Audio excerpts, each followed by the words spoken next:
Alright, welcome to this video tutorial where I'm going to show you how to block Office 2016 macros using the AppSense Environment Manager. Quick little introduction, my name is Rick Smith and I hope these videos will help you to better manage and secure your environment. If you found this helpful, please subscribe to my channel for more videos and updates, and if you would like to connect up, feel free to find me on LinkedIn, Twitter, or simply leave a comment below. Just a quick little disclaimer for all of you. Over the years, I've learned the value of testing all changes to the environment as best you can. So I advise you to follow your company best practice for any changes you might make. In this video tutorial, I'm going to demonstrate how to block Office 2016 macros using the AppSense Environment Manager product. I will be using the Office 2016 administrative templates, which is a free download from Microsoft, and I've included a link to the administrative templates in the description below. I do realize there are other ways that you can apply the lockdown, but that is not the focus of this video. So let's go ahead and get started. Alright, so here I have my Windows server that has been loaded with the AppSense version 10 desktop mouse suite. And so for this video demonstration, we're going to go ahead and open up Environment Manager. Now, one of the things that we've already done is I've already downloaded the administrative template, which you'll find in the link below, and I've put that on my local E drive. Just want to give you a little bit of advice. One of the things you want to do with your ADMX and ADM files is you want to create a centralized share. Now, I didn't create a centralized share for this video just because it's a demo server, but in your real production, you're really going to want to have a UNC path location where all of your ADMX files are stored. That way, when you go into the console and you reference them, they're all in one centralized location. And this has really helped out, especially when you have multiple administrators, or you reimage your machine. All of those ADMX files are up on that share, and oftentimes you'll have to extract those files locally, and then you'll have to copy them up. But just a little word of advice there. So to disable the Office macros, this is going to be a user logon at GPL. So we're going to go ahead and go under user logon pre-session. And under pre-session, we can do some group policy objects and some other things that we can do. So I'm going to go ahead and create a node, and I'm just going to call this node GPO. Now, one of the things that we also like to do, and we have a enhancement request currently with AppSense, is to create an ability to um, basically have comments within a node. So what you'll find is you're beginning to administrate your environment is these, the number of items within the node gets to be quite long, and there's no real good logical separator. So I'm going to go ahead, and what I do is I go in and create an action, go into the registry, create key, and I'll just create a bogus key really. And so I'm going to go current user, and I'm not really creating this key, so I'm just specifying it.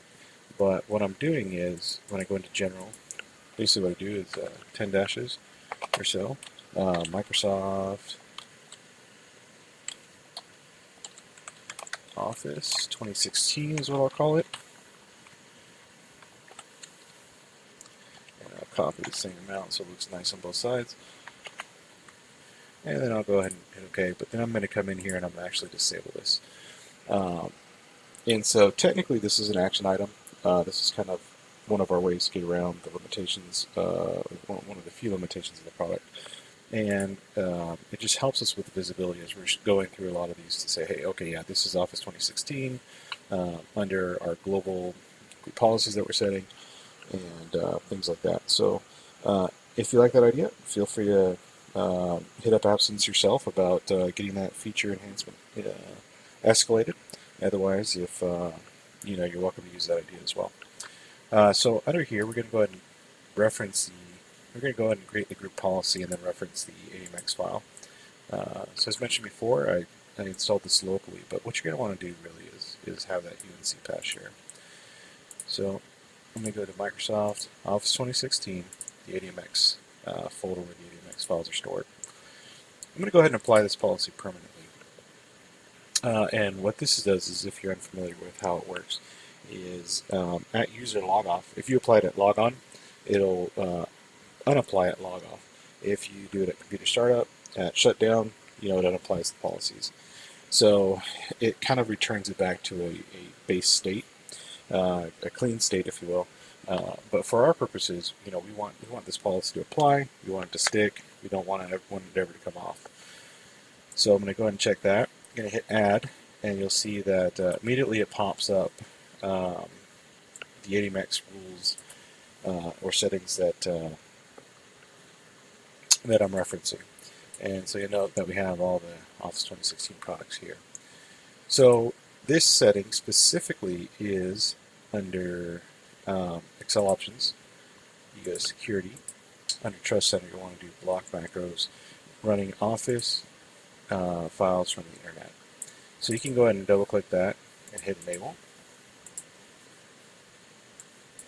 And then that sets up that for Excel. You can also go into here into the search feature and hit block macros, and you'll see that you can start expanding out where exactly it is.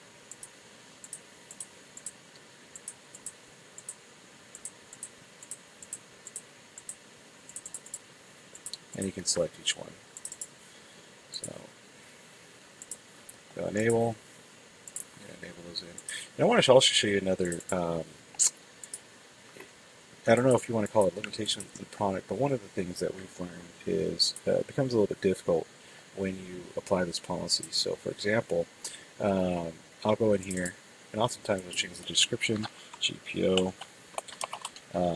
TSET, Microsoft Office 2016, and block internet macros. And then under the notes, one of the things that I've taken habit of doing is adding a date, and then adding my change management ticket number. So for this one, since it's completely bogus, I'm just put CM0001, and then what I can do is add a little note. Disable Office 2016 Internet macros. And so that becomes pretty useful, because then I can, if somebody comes in here and changes it. Now, obviously, they have to follow the policy, but if somebody comes in here and changes it, they can append their date, their change management ticket, and a brief summary of what it is they did. And it makes it really easy for us to find this. So, as we're going through, we're like, okay, Office 2016, GPO, Office 2016, blocking the macros. That's what I'm looking for. So what becomes difficult, though, is when you go in here, it's, you're looking at this and saying, okay, well, I need to unblock the Word macros. Well, which one of these is for Word? It's impossible to tell unless you double click on it, and even then it's impossible to tell. So what becomes a problem is if you have to change this when the GPO rules are exactly the same. I want to copy out my description, so I don't have to type again really. So I'm going to go ahead and delete this, and what I'm going to do is actually break these out. So I'm going to go into Actions, Group Policy, Set an Emacs Policy. I'm going to go ahead and browse to my E drive again.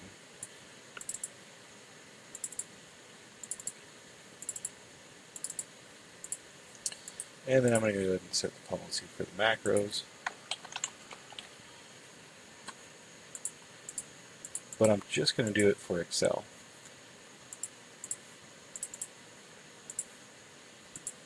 Okay, so there we got Excel, apply permanently, and I'm going to go ahead and go to my General tab. I'm not going to type in the notes this time, but so Microsoft Office 2016, and then what I'll do is put Excel, and then block internet macros. And so now when I come into here, I know exactly which one it is that I'm dealing with without having to relook those up. Action, Group Policy, Emacs, and go browse to our E drive again. Emacs Policy, Microsoft, PowerShell, Emacs. Macros, and who do we miss? Let's see, use Outlook. Let's see, PowerPoint. Let's go PowerPoint. Security, Trust Center, Black block macros. Oops. Okay, and so this was PowerPoint. So over here, say PowerPoint, blocking macros, and so we will do Outlook as well.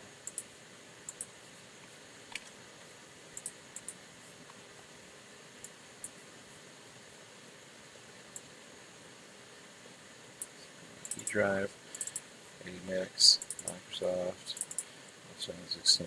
So you can see this does get a little repetitive. Um, the downside is it's repetitive. The upside is when you want to go back and take a look at things, it is so much easier to find exactly what it is that you want by spending a little extra effort up front. Um, it's just a pain to go back and try to figure these out. So enable, we're going to say always warn. And one of the nice things about using the AMX file is you get the versus the registry. And the other, I mentioned earlier on that I knew there was other ways that we could do this. I mean, we could find out which registry keys um, are being applied and apply that through AppSense. But one of the things we want to leverage is the AMX content. And so when you click on Help, you get the information as to what it is that the setting does. You do enable, disable, and it's just so much easier than just trying to straight out write the registry. So we're going to head in for Outlook. We're going to go ahead and say always warn.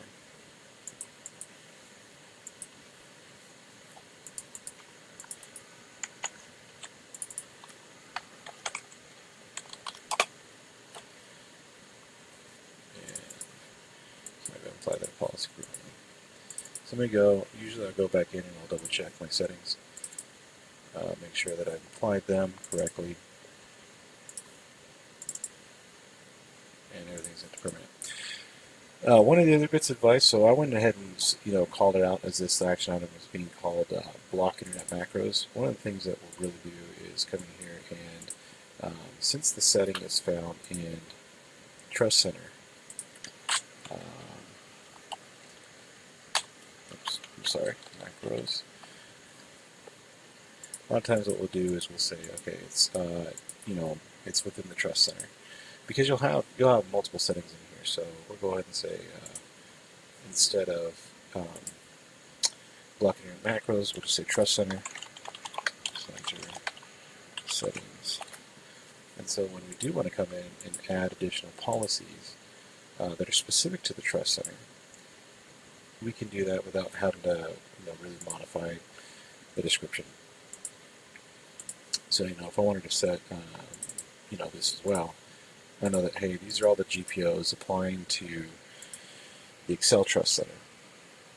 So do it however way works best for you. Like I said, you want to spend a little bit of time up front, even though it's a little bit extra work to separate things out, to be organized. Later on, you'll be thanking yourself that you did. So I'm going to go ahead and disable this. And one last thing I'll show you is, let me see if I got Notepad. I'll open up Notepad. One of the neat things, and I don't know who the developer was that did this, but I think brilliant idea. If you copy one of the settings, one of the action items, anything that you have within the console, you can actually go and paste that into Notepad, and you can see the XML properties of what's being done. And so oftentimes I'll use this for troubleshooting, and you'll see all the properties for that action item.